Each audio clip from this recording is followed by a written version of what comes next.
Joseph Brooks, and this is Lawyer in the Kitchen.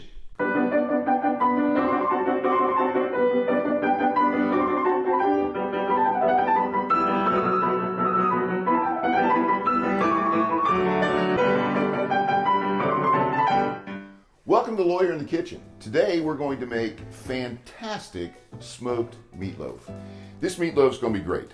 It's going to be a little bit more than like a 1 pound meatloaf, but we're going to have a mixture of 3 different meats. First of all, we're going to have about 1 pound of hamburger. Do not get lean. It's amazing. Every time I look at other people's recipes from all over the place, everybody just about disagrees with everybody. Some people say get lean, some people say don't get lean. Anyhow, I would say don't, because we want to keep the moisture and the fats and the juices. And then I'm going to have some ground pork and some sausage, and that'll be the meat. Now we're going to put a mirepoix that we're going to actually saute just a little bit, made of course of onions, carrots, and celery. We're going to put a little bit, not this much, we're going to put a little bit of parsley in it as well. Most recipes call for like 1 egg. I'm going to put 2 because I have so much more meat. And then about a cup or so, cup and a quarter of breadcrumbs. Some people say use bread. You know what, and there's reasons for it. It's moisture, but we're going to moisten this up with the milk. About 3/4 of a cup of milk, some yellow mustard, a little Worcestershire, some, what is this? This is garlic powder. That's what we're going to use. And I'm going to add just a little bit for the spices. I'm going to add wishbone Italian dressing, just a little bit of that, probably about 2 tablespoons. Same here on the mustard, 2 tablespoons. And then we're going to smoke this with a light wood. The reason is because since this is all ground, it'll accept the smoke a lot more than a piece of meat or like a brisket or ribs. So we don't want to get it too heavy, so we're going to use some apple wood that we're soaking in water right now. We've got the grill started, and we're going to put this all together. Okay, I've already started the grill, and I've got the apple wood chips soaking. And the grill is going to be at about 350 degrees. It'll be between 350 and 375. It'll cook for about 45, 50, 60 minutes. It just depends. The internal temperature will be 160 degrees. But first we're going to do after that is chop up our mirepoix. And this is going to be pretty large chunks. We're going to make about a cup of each one of these.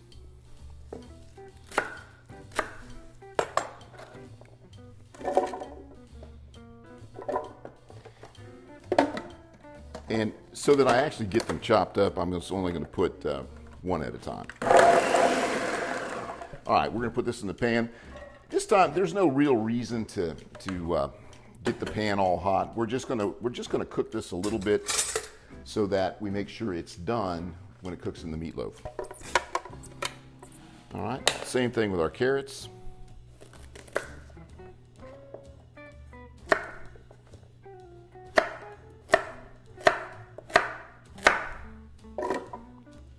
Of course, we are going to want to put the blades back in first, and so there's room for them. All right.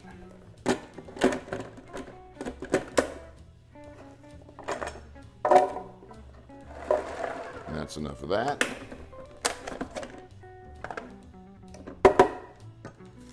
Next, we'll get our onion. Everybody's got their own idea on how to do this. That just seems to work. And sometimes and probably waste some of this, but it's just easier to get all of it off if you take an extra layer.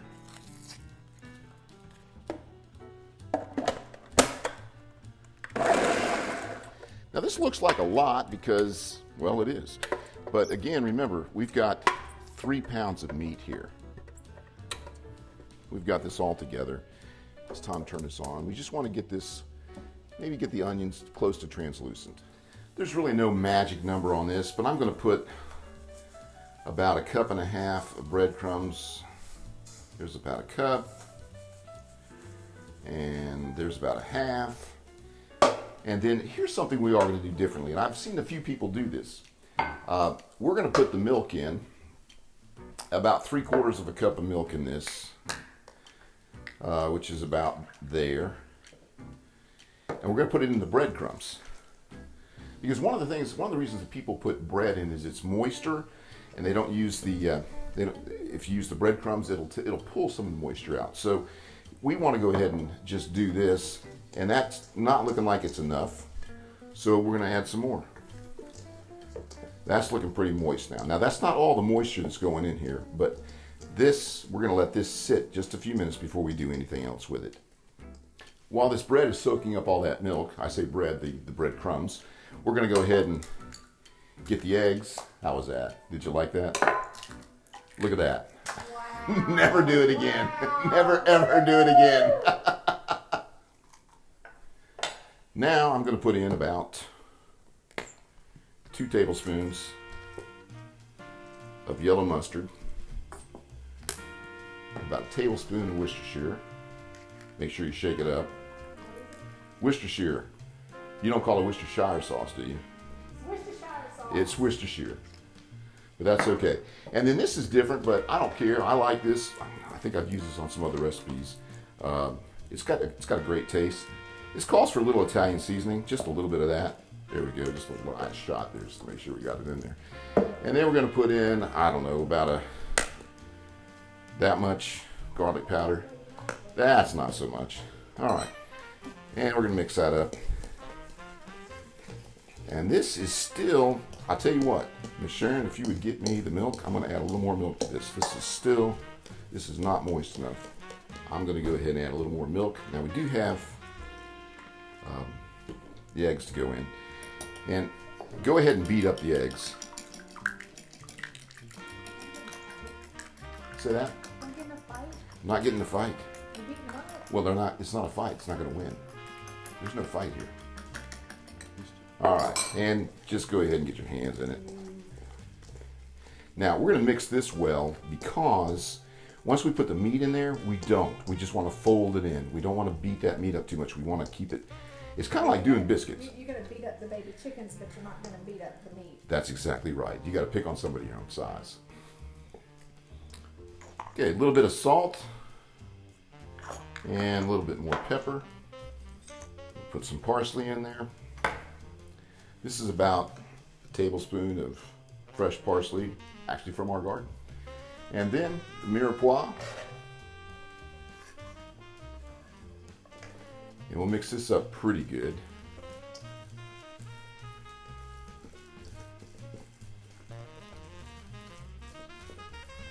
And now we're ready to put the meat in. And we're going to have to mix it a little bit because we've got 3 different meats. So I'm going to put the hamburger in first. The sausage. Now these are sausage links. If you could get ground, just totally ground sausage, that's better. I couldn't find the kind I liked that wasn't in links, so you just pull them out of the casings. But go ahead and start shredding that a little bit so you don't have lumps of just one kind of meat, because you really don't want to over mix this. Same thing with the pork, although see how much easier this goes?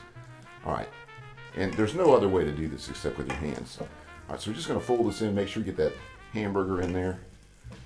Some people will do this. I mean, I understand that. They'll put this in a pan that's tight and push it down. We don't want to do that. Number one, we want the sides to get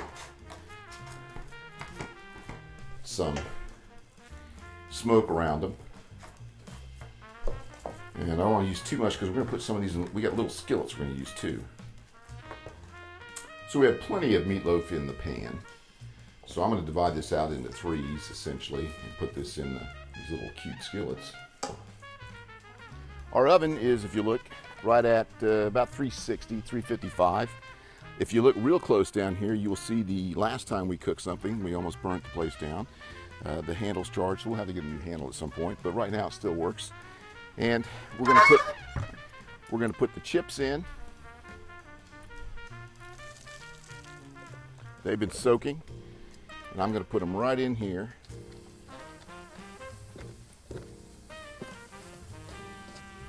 As you can see, that's nice and hot, and we're going to go ahead and push those down a little bit, get those in the.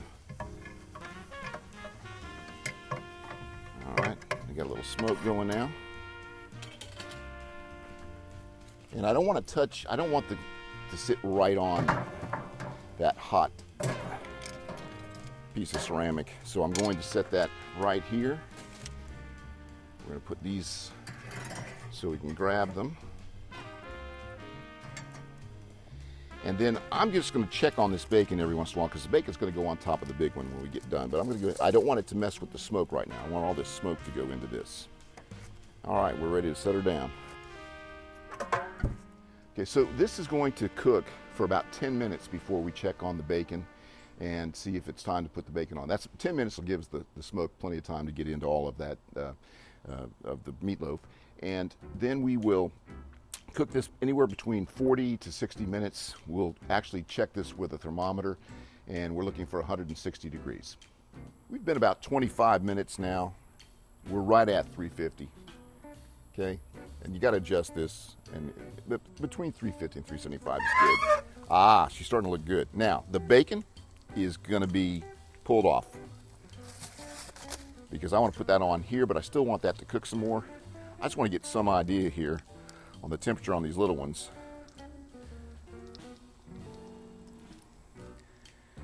And that is clearly too hot, but that's not done. Yeah, the problem with this is too big, because if we look down here,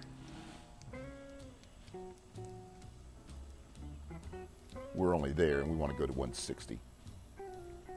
Smoke is good. We're just going to let that sit for a little bit. Good. All right, so we're going to put the bacon on.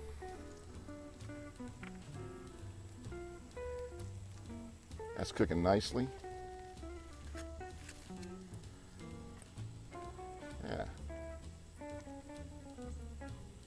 And these, we're going to take these off in just a second here, because those are done. I'm convinced they're done. So we're going to move this over here in the center, and we're going to take these off. And we're going to let that rest for at least 10 minutes. It's been about 55 minutes. We've checked our temperature, and it's 160, 165. So now we're going to pull this out. And we're going to take these out again because my wife wanted to cook them longer. We use them as hockey pucks. Stop! we can throw them at the squirrels or something. Stop it. They're gonna be good. I like my food cooked. All right. That's just funny.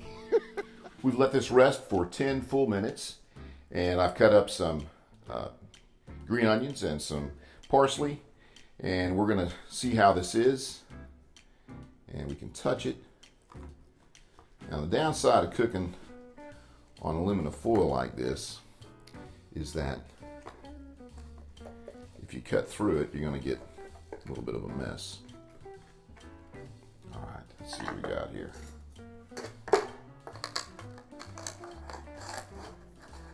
Oh, that's nice.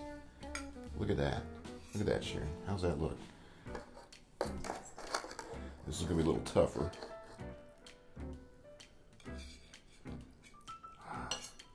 But I tell you what, this looks good. A little bit of parsley, a few onions. All right, so let's see if we got the smoke right.